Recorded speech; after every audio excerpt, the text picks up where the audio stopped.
Recorded Books and RB Digital present Outlaw's Honor by B.J. Daniels, narrated by Graham Winton. Chapter 1.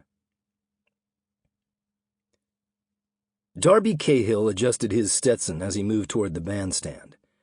The streets of Gilt Edge, Montana were filled with revelers who'd come to celebrate the yearly chokecherry harvest on this beautiful day. The main street had been blocked off for all the events. People had come from miles around for the celebration of a cherry that was so tart it made your mouth pucker. As he climbed the steps, Darby figured it just proved that people would celebrate anything. Normally, his twin sister Lily attended, but this year she was determined that he should do more of their promotion at these events.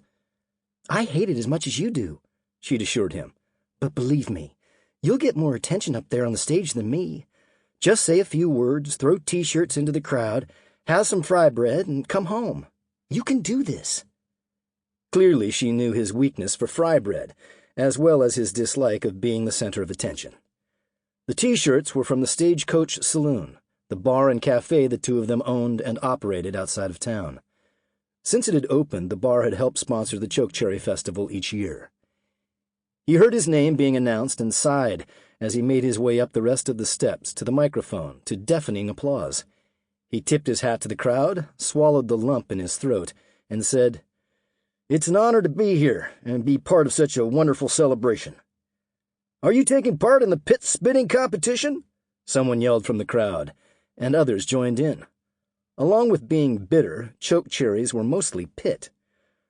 "I'm going to leave that to the professionals," he said, reaching for the box of T-shirts, wanting this over with as quickly as possible.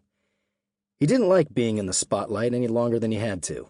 Also, he hoped that once he started throwing the shirts, everyone would forget about the pit spitting contest later. He was mid-throw when he spotted a woman in the crowd. What had caught his eye was the brightly colored scarf around her dark hair. It fluttered in the breeze, giving him only glimpses of her face. He let go, and the T-shirt sailed through the air, as if caught on the breeze.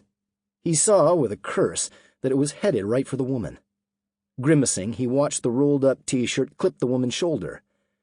She looked up, clearly startled. He had the impression of serious, dark eyes, full lips. Their gazes locked for an instant, and he felt something like lightning pierce his heart. For a moment, he couldn't breathe. Rooted to the spot, all he could hear was the drumming of his heart, the roaring crowd, a dull hum in the background. Someone behind the woman in the crowd scooped up the T-shirt, and, scarf fluttering, the woman turned away, disappearing into the throng of people. What had that been about? His heart was still pounding. What had he seen in those bottomless dark eyes that left him breathless? He knew what Lily would have said, love at first sight, something he would have scoffed at just moments ago. "Do you want me to help you?" a voice asked at his side. Darby nodded at the festival volunteer. He threw another T-shirt, looking in the crowd for the woman. She was gone. Once the box of T-shirts was empty, he hurriedly stepped off the stage into the moving mass. His job was done. His plan had been to have some fry bread and then head back to the saloon. He was happiest behind the bar, or on the back of a horse. Being Montana-born and raised in open country, crowds made him nervous. The main street had been blocked off, and now booths lined both sides of the street all the way up the hill that led out of town. Everywhere he looked, there were chokecherry T-shirts and hats, dish towels and coffee mugs. Most chokecherries found their way into wine or syrup or jelly, but today he could have purchased the berries in lemonade or pastries or even barbecue sauce. He passed stands of fresh fruit and vegetables, crafts of all kinds, and every kind of food.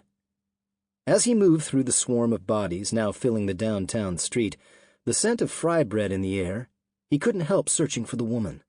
That had been the strangest experience he'd ever had. He told himself it could have been heat stroke had the day been hotter. Also, he felt perfectly fine now. He didn't want to make more of it than it was, and yet he'd give anything to see her again.